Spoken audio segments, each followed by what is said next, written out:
Ladies and gentlemen, welcome to this conversation with Sadhguru. My work as a journalist, I often find myself in some of the most troubled places on earth, and I realized just how little I know about living and life and how much there is to learn from Sadhguru. This talk tonight is done in partnership with Head Talks, which is basically the TED Talks of the mind, and we will be talking a lot about mental health as well as in our society. Also allowed. Heart is also allowed. Heart is also allowed, great. We'll talk a little from the heart as well as the head.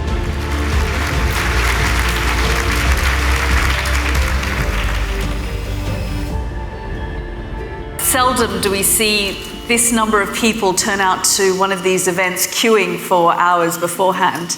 But that really comes down to the power of Sadhguru and the visionary that he is. He obviously needs no introduction. As you know, he's a mystic, a visionary, a yogi, a teacher, a humanitarian, and someone that we can all learn something about how we live life. Just earlier, we were speaking in the green room about some of the atrocities and some of the things that have happened over the last few weeks and the sorts of things that we witness on a daily basis. And the kind of conversations that we were having in there, I realized just how little I know about living and life and how much there is to learn from him.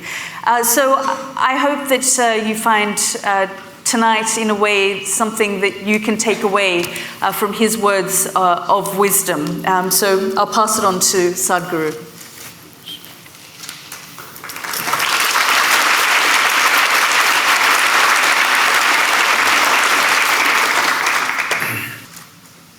Jananam sukadham maranam karunam milanam maduram smaranam karunam Kalavashadiha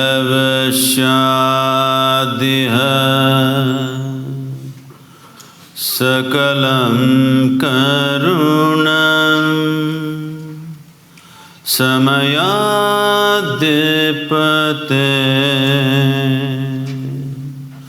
Akilam Karunam. Good evening everyone. Sadhguru, can you tell us a little bit about that chant and what it means? Well, I'm just not going by the word meaning, but the overall meaning would be, birth is a certain pleasure and joy, but death is compassion. When you have lived enough, the relief of death is fantastic. The worst thing that could happen to you is that suppose you have to live forever.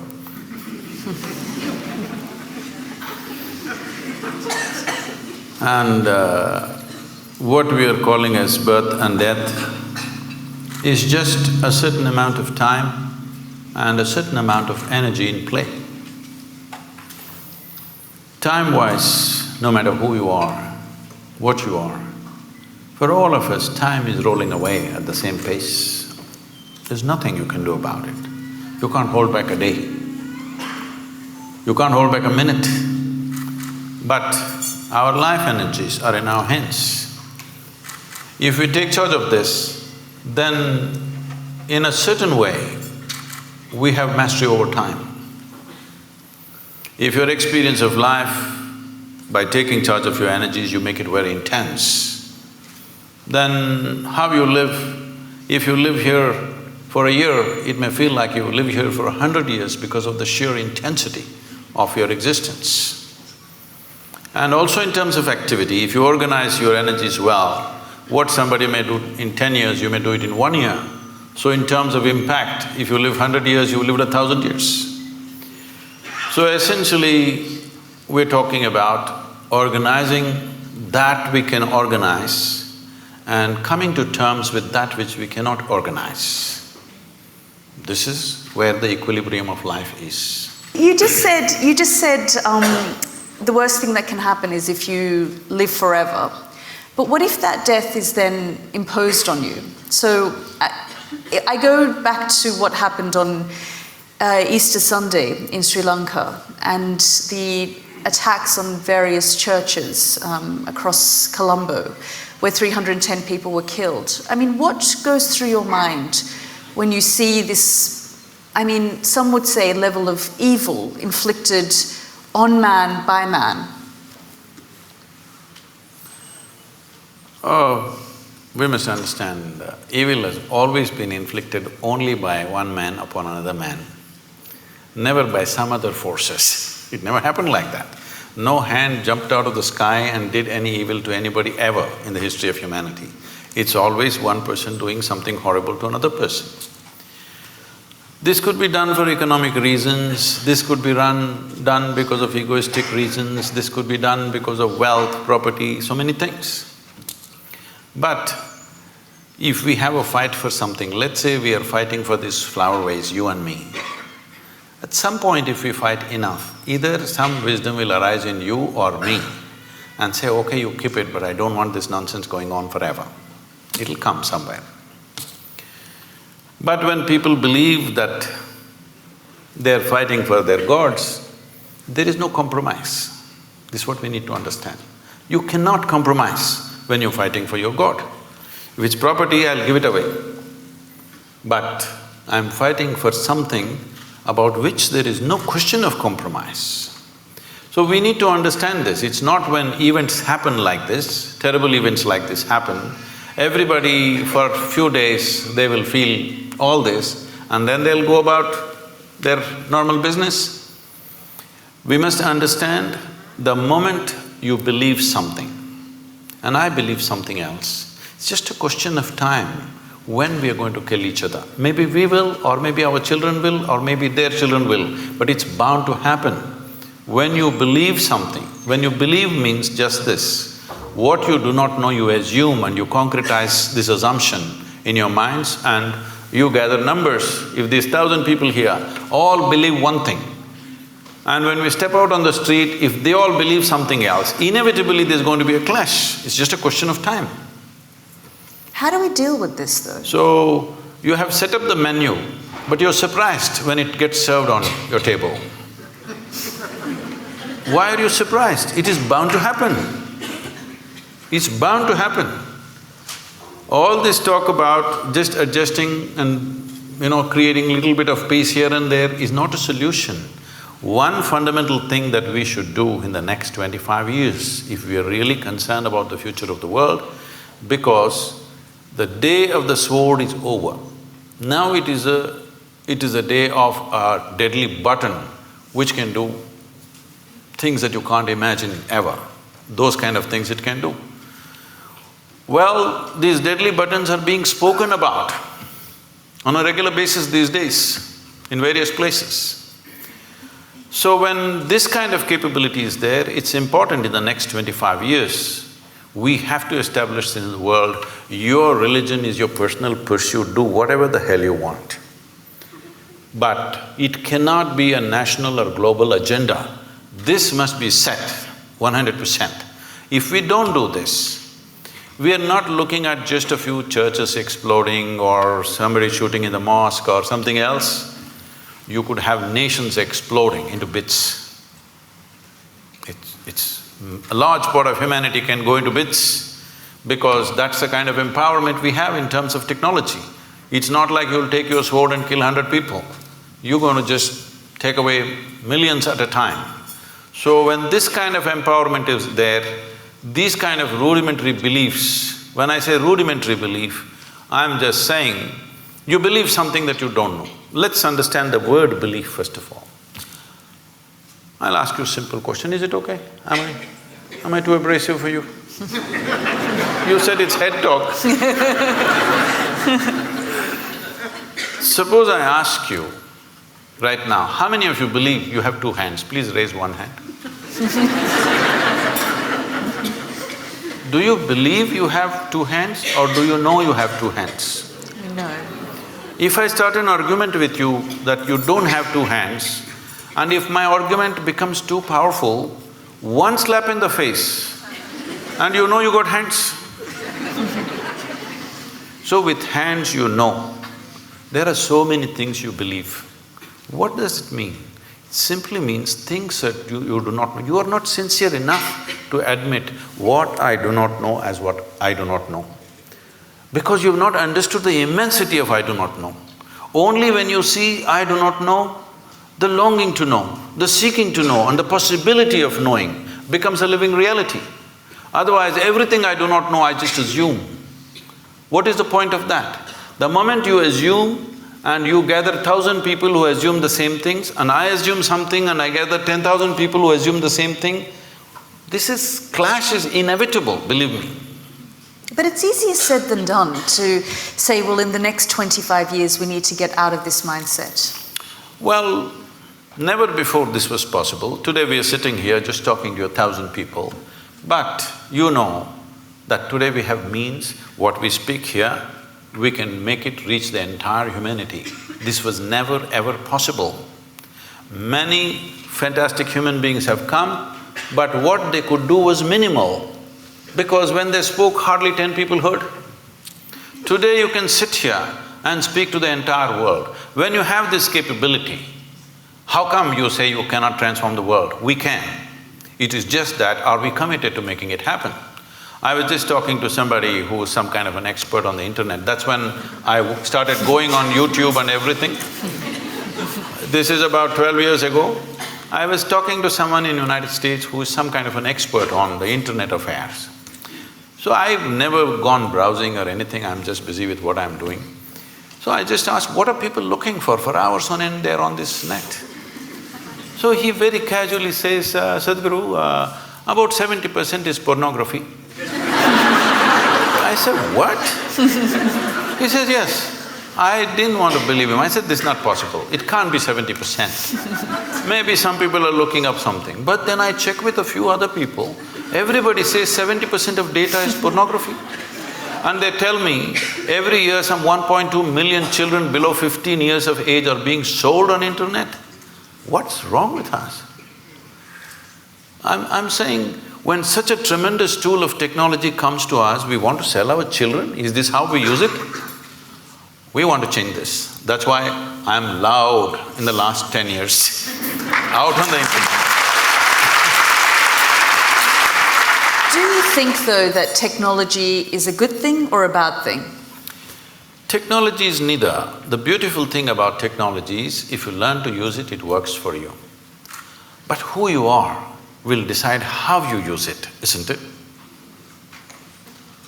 But how do you So what we need to fix right now in the world is, who are we? This is what we need to fix. We've all become many things which we are not. Essentially, we are born as life on this planet. Rest of the things are taught to us, isn't it? Stop teaching all this stuff which makes us something other than human beings.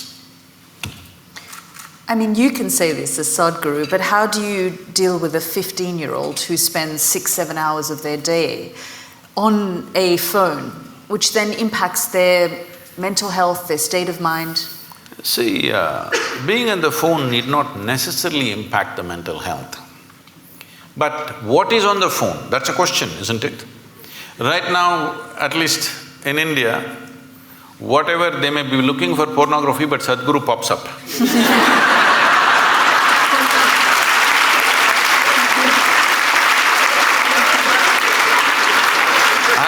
I'm telling you, I'm saying this with a certain glee, because you know, I'm just walking in Bangalore city. Some 12, 13-year-old boys, from a bunch of them, they say, hey, Sadhguru, Sadhguru, and they come running. I said, hey, you idiots, how do you know who I am? They said, no, we watch your videos, Sadhguru. I said, what? Your mothers must be forcing you to watch my videos? They said, no, in our class, all of us are watching your videos. I really inquired, and I find in every school that I go to, at least 20 to 30% of the children are watching our videos. I'm telling you, when I was 15, nobody could ever get me to watch a goddamn spiritual video. All right? No way. But today, children are watching. So, this is a new and a fantastic development. So, phone is not the problem. What is the content you're putting on it? And who is putting on it? Children are putting? No, adults are putting. Everything has become commerce. So, children are playing video games. Whatever, some in India, some PUBG, what is it? Because I came to know about it because the Prime Minister mentioned this something. See, it seems whatever, 2-3 hours a day, you're practicing how to kill this one, this one, this one and this one, okay? I'm shooting.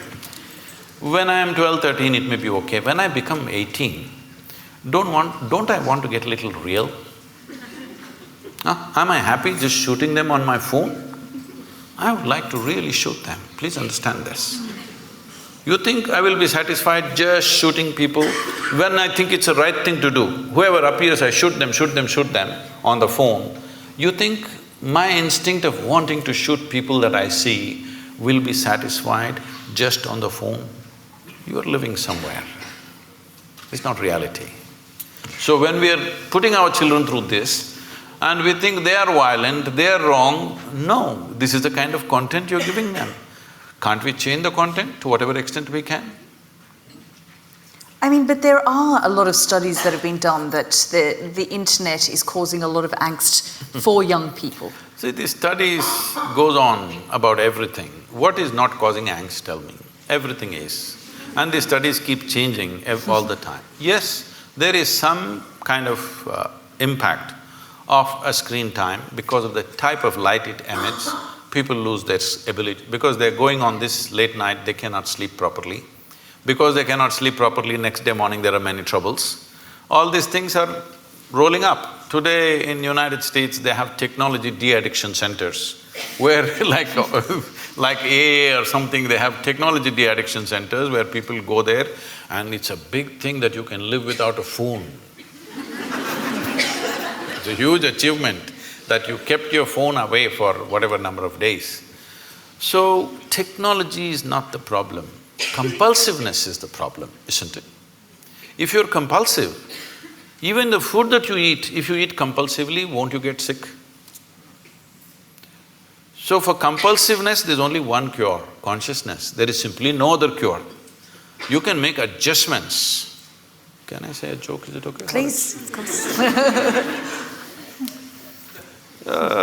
On a certain day, an office colleague, a young woman, asked Shankaran Pillai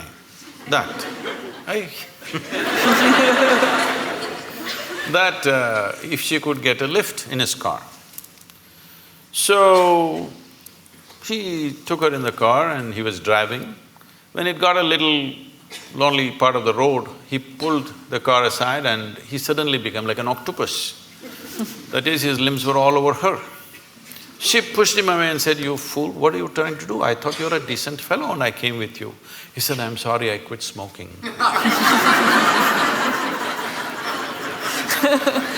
Then tell us, how do we get to a point of consciousness then?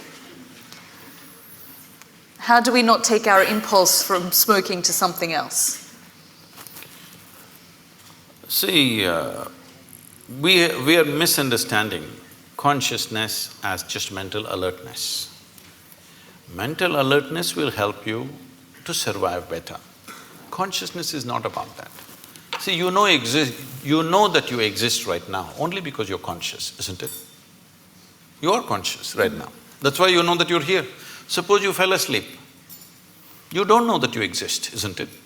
You don't know the world exists, nor do you know that you exist, simply because you're somewhat unconscious. Does it mean to say you're completely unconscious? No, you're still conscious when you're sleeping, but not conscious enough to notice the presence of many things. So consciousness is not whether it is present or absent, it is always there. The question is only the intensity and the volume of it. If we have to use an analogy, right now see, the lights are focused on us, so both of us are clearly seen. There are people hiding in darkness. Suppose you dim the light further, all these people will disappear, only two of us will be there. If you increase the voltage, suddenly they will all appear. They were always here. They were here all the time. Because the lights were dimmed, I could only see you and nobody else. If the lights were up, then you could see. This is all consciousness sees. Everybody is conscious. Question is how conscious. So to increase or to raise consciousness, what have we done in the societies? Our entire education system is just about survival, one being better than the other. How can you be conscious when you're competitive? When all you want to do is be better than somebody. Your only joy is other people's failures. How will you be conscious? When you're enjoying other people's sufferings, other people's failures. This is what being number one means. I'm the number one means what? You're number 10. That's my joy. So I think this is sickness. From kindergarten, you're spreading this sickness into children and you expect them to be fantastic. It won't work like that. So do we need to change our systems? Oh, definitely.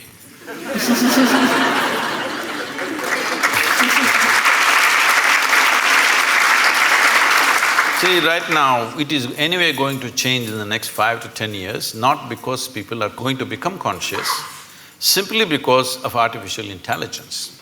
For a long time, I always wondered, even when I went to the school, an idiotic person who's read a book a few years ahead of me suddenly is acting like they're something superior. Just you read a book few years ahead of me, and how come you're so superior? I don't understand this.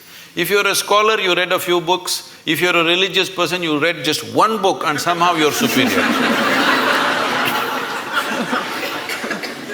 How come just by reading one book ahead of me, you become a superior life? All this is going to be demolished in the next 5–10 years' time. My phone will be able to do 10 PhDs a day. It has enough memory to do that. So all scholars, religious people, people who just keep on vomiting their stuff that they've read elsewhere, this will be nothing. This will be nothing. So, see, there was a time, I remember this very well, in Mumbai port, when the first gantry was installed to load and unload the ships, about 35–40 years ago maybe, all the labor protested, they went on strikes. Then I was in I'm interested in this thing, so I was visiting some ports recently. I was inquiring what was the size of the vessels then, what is the size of the vessel now, how much time does it take to load, unload. At that time, the biggest vessels were about 30,000 tons or 35,000 tons, in that range.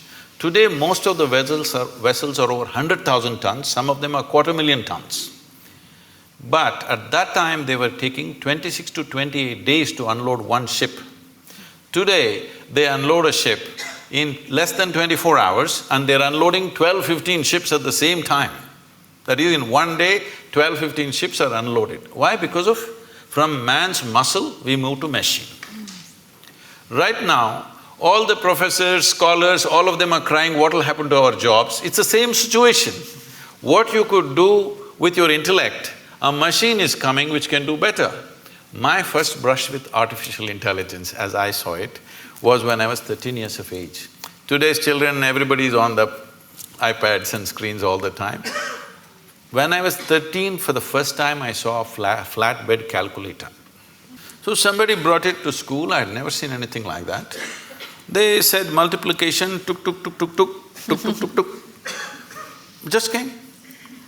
Immediately I felt offended because if it can be done like this, why the hell are they torturing me in the arithmetic class?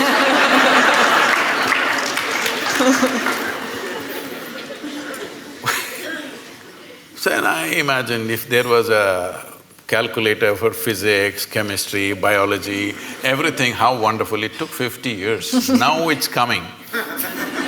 All the best for the children of the future, because they don't have to go through this torture of simply trying to retain something in your memory and believe that your memory is intelligence. Your memory is not intelligence. Your memory is a certain capability, all right, but intelligence is a different dimension of life. Consciousness means pure intelligence. unsullied by memory. Now if I look at you, oh, I know Yalda, oh, she's good, she's bad, she's my friend, she's my enemy, this, that, so much nonsense in my head. What happens now is, I don't see you the way you are right now. Yes? If my intelligence is sullied by my memory, I cannot see you and experience you the way you are right now. If I don't see you right now the way you are, I cannot see this flower the way it is right now, I cannot see the sunrise, I cannot see the sunset. For everything I have a stupid meaning in my head.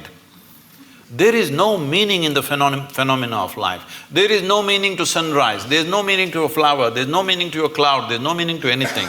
It's just that it's fantastic, that's all.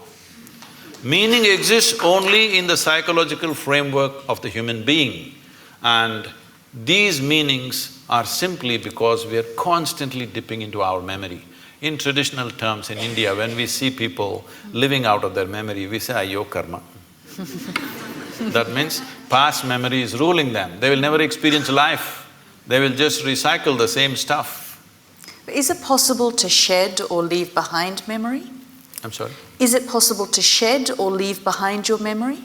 See, you don't Because have to it's shed part of your memory. identity. No. If you shed your memory, you will again walk into the same pits that you walked in the past.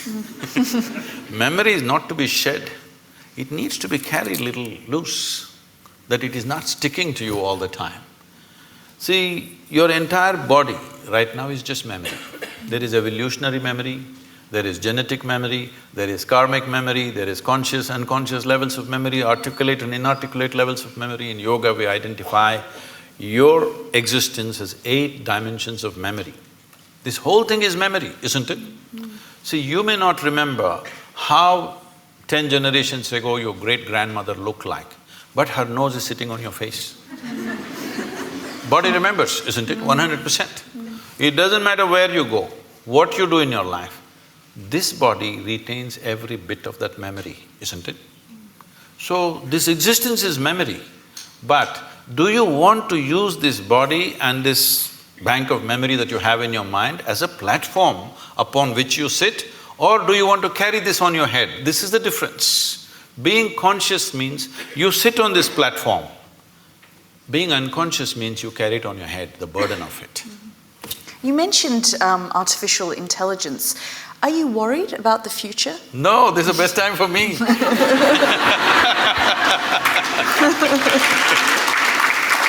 See, if, let us say, right now, you have read 10,000 things and you remember all that, I have not read anything. So, the value that you have is only the memory you have. But now I have a little gadget which knows 1,000,000 times more than you know. So now what is the value for you and me? What kind of a human being I am is the only value, isn't it? What nonsense you carry in your head is of no value. So this is a great time for me. This is great time for humanity, because now you being a human being will become more important than what nonsense you carry in your head. I'm sorry, this is head talk. So are you saying then that we are living in the best time in history? Definitely. Is there any question?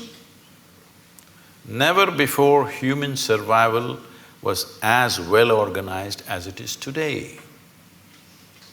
If you had to start your morning, you had to take a bucket and go to River Thames, which is a mile away, and carry this bucket full of water. Tell me in this room, how many people are even fit enough to carry a bucket full of water for a mile? Now we're complaining because the warm water is not coming. There are two knobs you have to turn for warm and cold water. You want a single knob, so people are freaking in the morning. 2 knobs have to handle. So, survival is better organized than ever before. When our concern was survival, we couldn't pay attention to other dimensions of life. See, once you come as a human being, if you had come as any other creature, stomach full, life settled. Once you come as a human being, stomach empty, only one problem, stomach full, 100 problems. Why this is so is, our life is not fulfilled with survival. When our survival is in question, we are just like any other creature.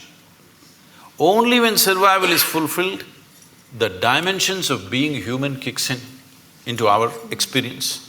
When you're thinking of where is my next meal, we don't expect you to be very human. You lose it in many ways. Now survival is settled for a large part of humanity. Unfortunately, there's still populations for whom it's still a struggle. But I would say at least for 60% of the population on the planet, for the first time, survival is better organized than ever before. The world is safer than ever before, though people are constantly complaining. Well, you're talking about Sri Lanka, yes, it's an unfortunate incident. But 1,000 years ago, if 1,000 people died just 100 miles away, you would be sitting here thinking world is super peaceful. Yes or no? Today it's because of BBC that somebody dies somewhere, the blood flows into your sitting room. It's a good thing, at least your humanity is being evoked, otherwise it'll sleep. So I'm saying, in terms of violence, we are more peaceful than ever before. Our survival is organized better than ever before, and above all, our ability to communicate is better than ever before. These are not small things. Now the question is, what are we going to communicate? Are we going to abuse each other? Are we going to throw dirty things at each other? Or are we going to do something that will transform us as a generation, because this is our time on the planet? Are we going to make this the greatest time in the world ever? Or are we going to let this pass? That's all we have on our hands. What else do we have? That's all we have. All we have is a little bit of time, isn't it? Hello? All we have is a little bit of time. But most people think they're immortal. That's why they don't do anything. Because they think only other people die. They don't understand you and me will die. When we are born, we are geared to die. So it's only a question of time. Time is ticking away right now. As you sit here, from the time we came and sat here, we're 20 minutes closer to our graves, all of us. Yes, if you're conscious, if you think about death once in a way, it'll become a morbid thought. But if you're conscious that you're mortal, you would organize your time in the most productive possible way, isn't it? Are you worried about global leadership though? I mean, you say we're living in the best time it's the best time for us in terms of survival and technology, but if we look at the global phenomenons at the moment, I mean, even if we look at what's happening in this country with Brexit and identity politics and people feeling like they need to belong to a certain type of thinking or group on either side of the spectrum, is that not dividing us more and more? See, I think this reaction is happening not just here, in many places across the world. I've been talking to media and others saying, don't push the pendulum too much on one side, it'll inevitably swing the other way around. So people have been pushing it too much on one side about politically being correct, saying the right word, not the right thing. The right word you must use. If I say mankind, women will react. I'm saying, is everybody so screwed up in their head? All the time they're discriminatory? I don't think so. Some people are, of course. But today it's become like this. You know, it was very natural for me, if you see a child, you want to pick up the child, you want to do something, you want to talk to them, you want to hug them, whatever, because it's like a fresh flower. But today, you don't know whether to touch the child or not, because people are making such a big deal about it. I am not saying there are no issues, there are serious issues, this which needs to be addressed. But at the same time, when we push it to a paranoia level, instead of taking necessary steps, we make it a paranoia among people, then the other swing is inevitably going to come. Now somebody is saying, don't worry about all this ecological nonsense, nothing is going to happen, everything is fine, let's do everything as it is because this is all rubbish, because you pushed it too much. This is very important to understand, people who are concerned in this world. If you are a concerned human being, it's very important, whatever you think is right, you must not push it too much. If you push it too much, the reverse pendulum will anyway happen, you're seeing that right now. Talking about Brexit, Is it okay? Because I think you already made up your mind, so… See, could you sell this idea to anybody in 1945? 1945, could you sell this idea that Germans, French, Italians, Spanish, English all come together as a union? Could you even think, I'm asking, after World War II? So in 50 years' time, when such a thing happens, it's not just an economic arrangement, it's a huge step in human consciousness that with people that you fought so bitterly, bitterly means it can't be any worse. Human beings can't find any worse than that. After that, within 50 years, when the generation is still alive, many members of that generation are still alive, you thought of coming together, it's not a small thing. It's not just economic arrangement, it's not just euro versus your pound or whatever. It is a tremendous step for humanity. But now you want to go back on it? It's done. On that note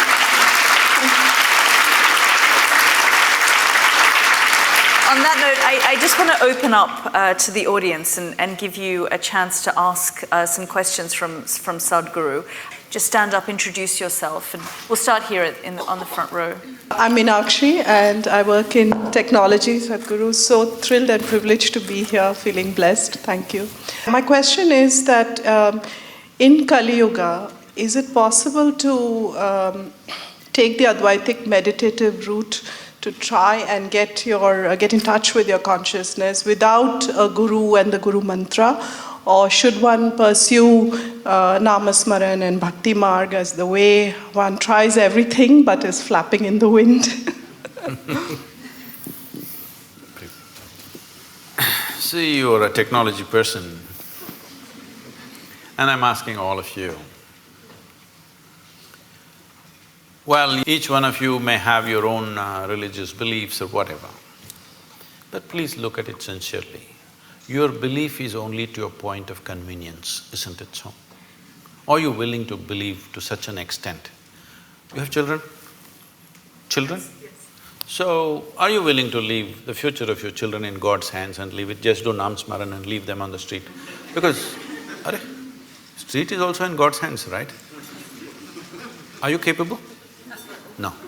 Are you willing to leave your home, doors open, your wealth, everything open, because God is there anyway? No, you do everything that matters to you. You're keeping God as insurance. All right? So, when you're in this state of mind, don't talk about devotion, it won't work. Devotion is a fantastic thing. Devotion is another dimension of intelligence. But with the kind of education that you've gone through, and your intelligence has become very skewed just by exercising one aspect, that is the intellect.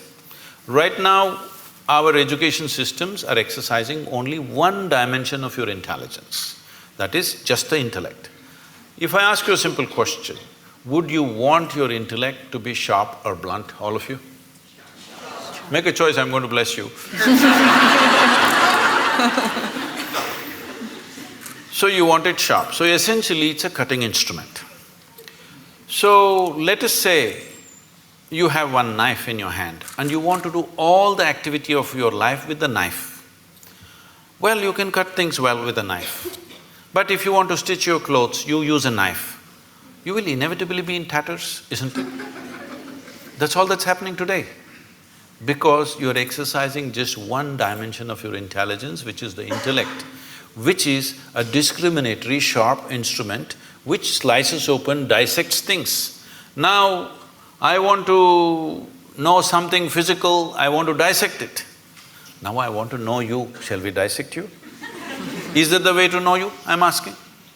If I dissect you, will I know anything about you? Is it possible, I'm asking? By embracing you, by including you, I may know something. By dissecting you, what will I know? What will work for a physical substance, you're trying to apply to your own life. It's not going to work like this. See, the more educated people are becoming, the more disturbed they're becoming. Education should have settled them, isn't it? Education should have enhanced life. But tell me, who is causing maximum damage on this planet? Educated people or uneducated people? Hello? Educated people, isn't it? Educated people should have been the solution. Educated people are the problem.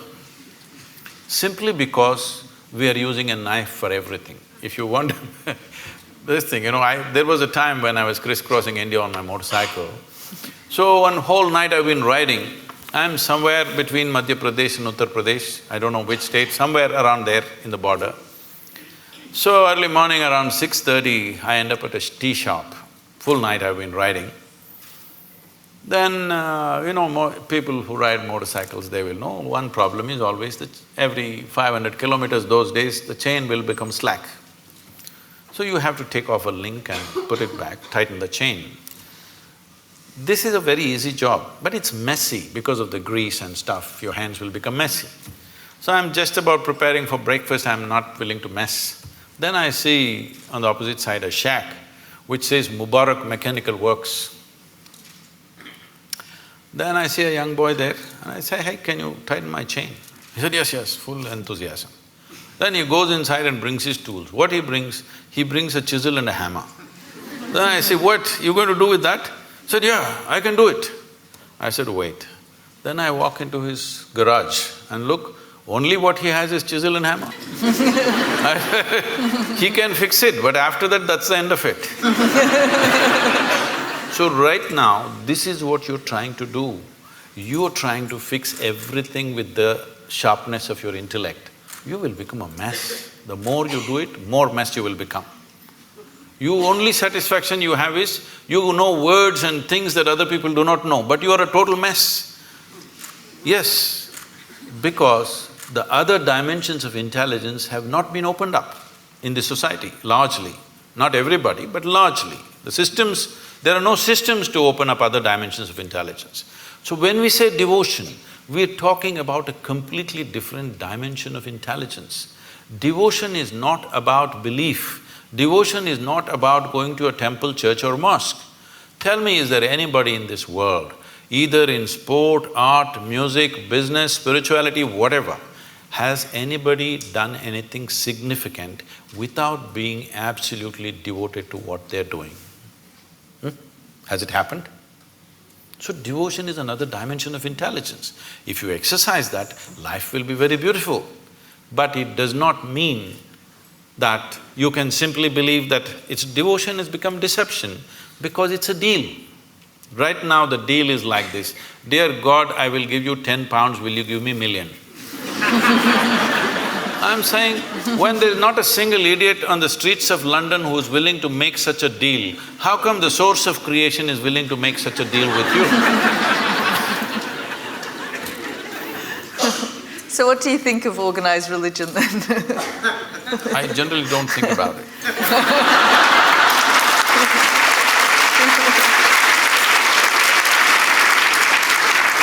It is not that it has no use. See, if there was no religion, a lot more people would have lost their mental balance. It is a very inexpensive way of psychiatry. No, I'm saying, see, I want you to understand, the line between sanity and insanity is so thin. Don't think there are insane people and sane people. Every one of you are crossing the line here and there. Some people are not able to come back, that's all the difference is. Yes or no? Well, aren't you saying with somebody, "I'm mad at you"? So you are not mad at anybody, you're just mad, that's all. You are able to go mad for some time and come back, so you think you're normal. Somebody went there and could not come back, it became a terrible problem, all right? So, do not assume sanity is some kind of sanity is some kind of an established status for you. No, today you may be perfect, tomorrow morning you may be gone. Do you understand? It's very much possible. Like today you're healthy, tomorrow morning you may be talking about terminal illness, it's possible for any of us. So the same thing is possible with mental illnesses also. It is not to be taken lightly.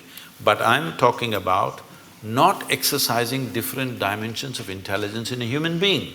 Making an education system which is all like a factory extruder, everybody has to come of the same shape and form. This is causing enormous distress in human societies. Yes. It's very nice to be with you, Sadhguru. I wanted to know about Adiyogi because I've learned and I studied some yoga for years and I never heard about Adiyogi except from you. Oh, you thought Madonna invented yoga, is it?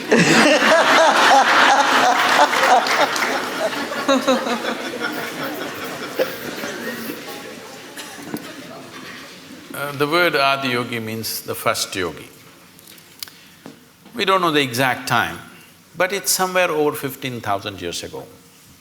That much we know because of certain relics we have found and certain things that have been said, certain astronomical phases that they've talked about. Based on this, we estimate it's over 15,000 years ago, we don't know the exact time.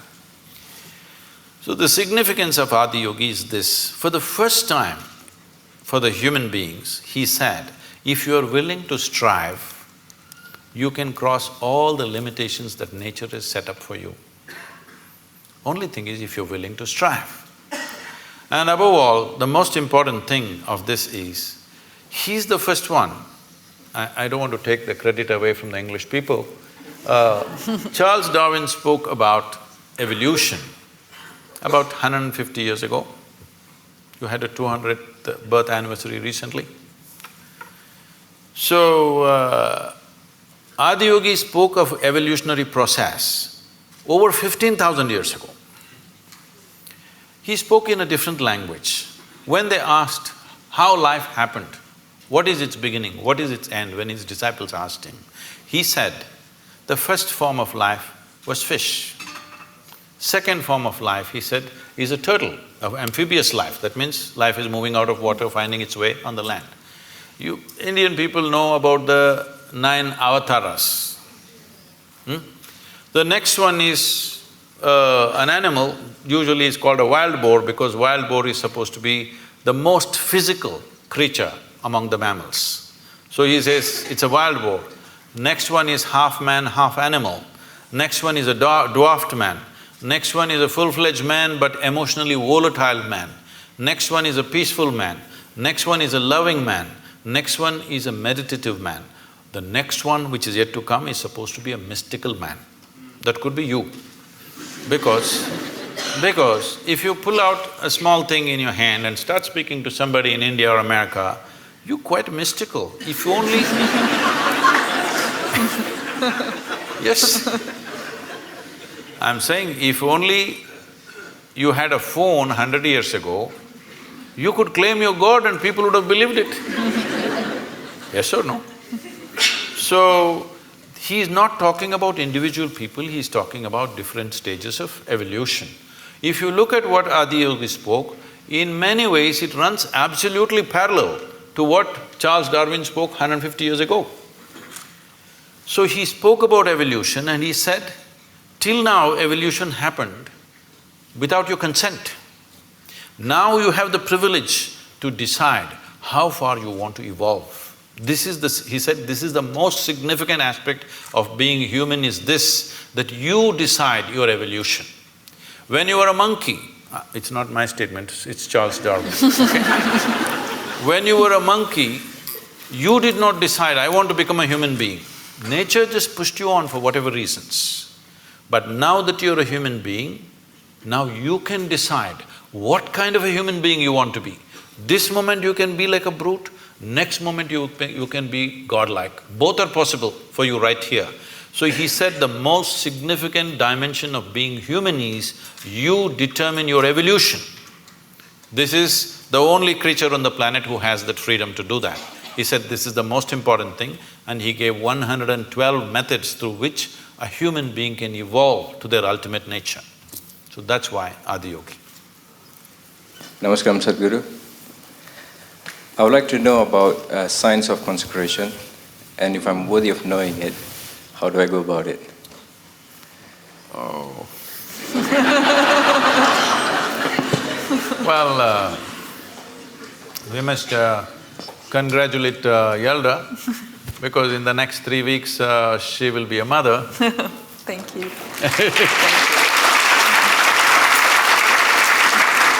This is terrible gender discrimination because only women are ever allowed this privilege.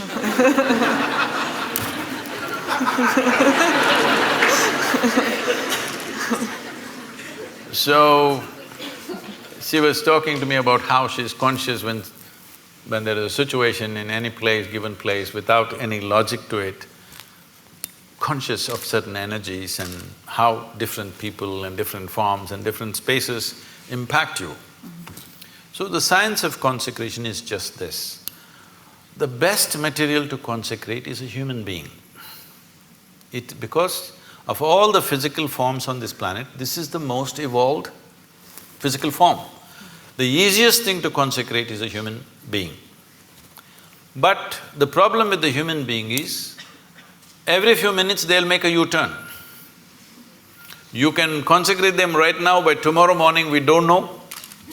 So first of all, to get them committed to stay with whatever is given to them is a big issue, especially in today's world. Because of that, we consecrate other forms. We always want to choose a form or a substance, first of all, which is of the highest density possible, because physical form, its strength and its integrity depends upon its density. So we normally solidify mercury to do this. This is called as rasavaidya, which means it is the technology of solidifying mercury. People think it's a miracle. No, it's not a miracle. We use mercury as a process of consecration. The idea is it will change the very energy in which you are. Well, today our modern science is still busy studying physical things.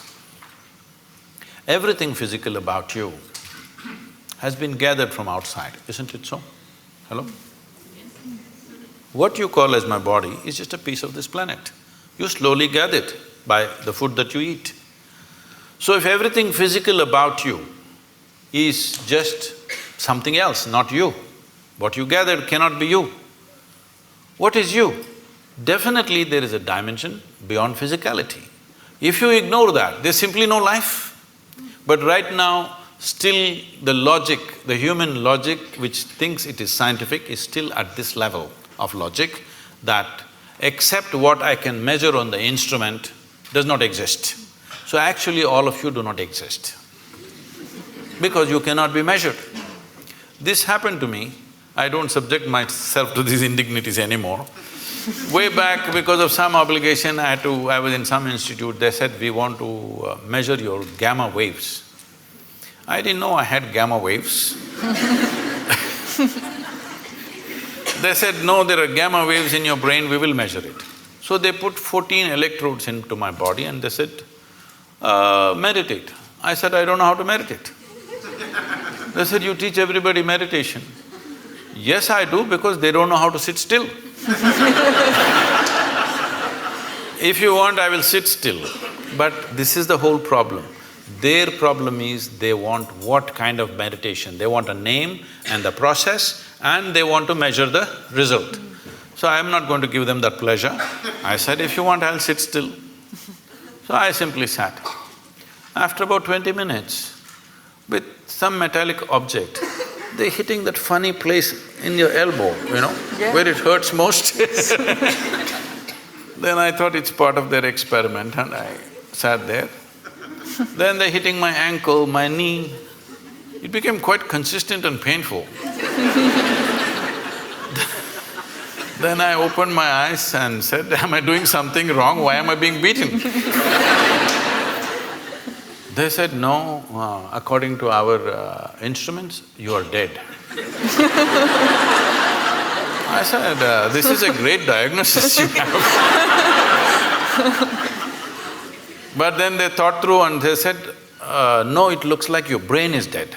I said, I will stay with the first opinion. I am dead like this is okay with me. Brain dead if you give me a certificate. That's not going to be good. Why I am saying this is, the essential life that you are, you think you are going to measure it in some instrument? Only physical processes will measure, isn't it? And you know, everything physical about you is from outside, it's not yours. It's not yours, it's just a piece of the planet. So, you can't be measured, so you don't exist. What a great conclusion are you making? So what is consecration? Is a dimension of energy which is not physical in nature, but it's life, concentrated life, let's say. Consecration is a way of creating a very concentrated life process. If you walk in, it's like that. So, in certain cultures, particularly in India, every street we consecrated at one time. But people slowly misunderstood, thinking these are temples for worship, whatever, it all went into all kinds of things. But still there are fantastic spaces of consecration in that culture, you must come and experience this. These days they're measuring some bio stuff and all, they're saying some fantastic things happening, I don't know what their meters are. But I know this, Yalda is saying she knows this, if you walk into a space, you know how alive or dead that space is. So is it measurable by something? No. Only life knows life. When life meets life, it knows. When life meets death, it knows. Is there some instrument to measure this? No, because all your instruments can only measure physical processes. So consecration is that concentrated life process. No human being should live in unconsecrated spaces. If you care for humanity, especially children below 14 years of age, believe me, if you make sure they spend a certain amount of time in consecrated spaces, you will not have any of this nonsense about adolescence problems. See, right now, toddler… if you're an infant, diaper problems, toddler means he's running away problems, adolescent means some other problem, middle age means crisis, old age means horrible. When are you going to live, I'm asking? You're looking at life process as a problem. It's not a problem. You're making it a problem because you're trying to fit life into your intellect. No, your intellect fits into this life perfectly well. If you try to fit this life into this intellect, it's not going to work.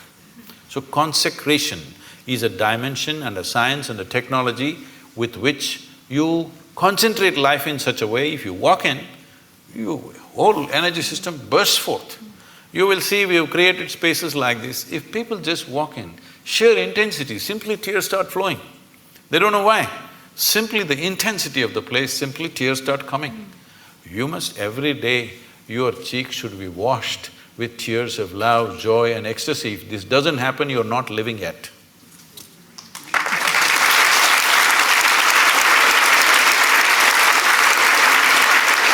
Sadhguru, we've just got a few more minutes left, but I wondered, I mean, it was such a beautiful thought that you just left us with, but I wondered if there was some final thought or a mantra or something that you can leave our audience with before they go home.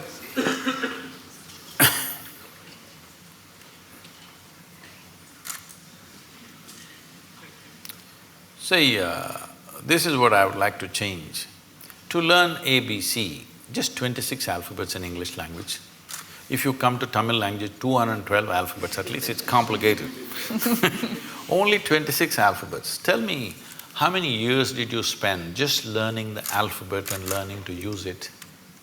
Your basic education till high school, this is all you're doing, learning to use the language and using the language so that you can understand whatever comes your way, this is all. At least 12 years. 12 years you spent, one solar cycle that's called in yoga. One solar cycle you spent just to learn a language, to communicate with people. But to transform your life, you want a 2-minute mantra.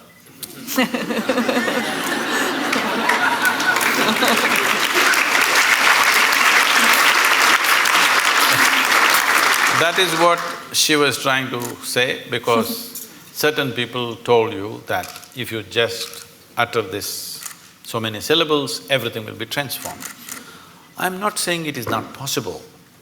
It is possible because sound has that power to transform if you use the sound right. But what level of preparation are you is the question. If you throw such a small seed somewhere, it'll become a huge tree. But only if the soil is fertile, isn't it? If you put it here on this platform, will it grow? So, What have we done to ourselves? What is the level of preparedness we have? This is the issue. All of you, I could just initiate you into a powerful meditation process just like that in 2 minutes, if only certain level of preparedness was there. But to do this, a few minutes of initiation, normally in our basic program we spend 30 to 32 hours of preparation because everybody has invested in all kinds of identities. People keep asking me, Sadhguru, what is the secret? How did you become like this? I told them, this is all I did. Never identified myself with anything. The moment your intelligence gets identified with something, you must understand this, the nature of the intellect is such, suppose you identify that you are a woman. Now your intellect keeps on doing rounds around that, protecting this gender all the time. Now you'll say, I'm English. Now it will go only around that, protecting that. Now you'll say, I'm a particular religion. Now it'll go only around that. Whatever is your identity, your intellect will serve only that. The moment you identify yourself with something, you have subjugated your intelligence to just self-defense and protection and survival. The intellect could have been a penetrating force to reveal life to you. Instead, you're using it to fight life, other life, because it's a defense mechanism. The moment I have an identity, I have to defend it, isn't it? Just to be here, without any sense of who the hell I am, you actually don't know who the hell you are. Hello? Assumed stuff, isn't it? Only because you dip into your memory. So if suppose Mr. Alzheimer visits you, suddenly you don't know who the hell you are. Even now you don't know. This is an assumption based on the accumulated memory. So if you just learn this one thing before you go to bed tonight, everything that you are not, keep it aside and go to bed, okay? Say right now this clothing, is this you? No. So you understand this, not me. It's not that physically you have to keep it aside. I'm saying, you know this is not me. Is this me? This is not me. Is this body me? This is accumulated, this can't be me, isn't it? It is said, if you live here for about 75 years, you approximately eat, depending upon your diet of course, you approximately eat between 12 to 1400 tons of food. Are you carrying it right now? Hello? Those of you who are middle-aged, are you carrying at least 600 tons? Where is it? What you thought was my body is coming and going all the time, isn't it? It's not even the same body. It's coming and going all the time.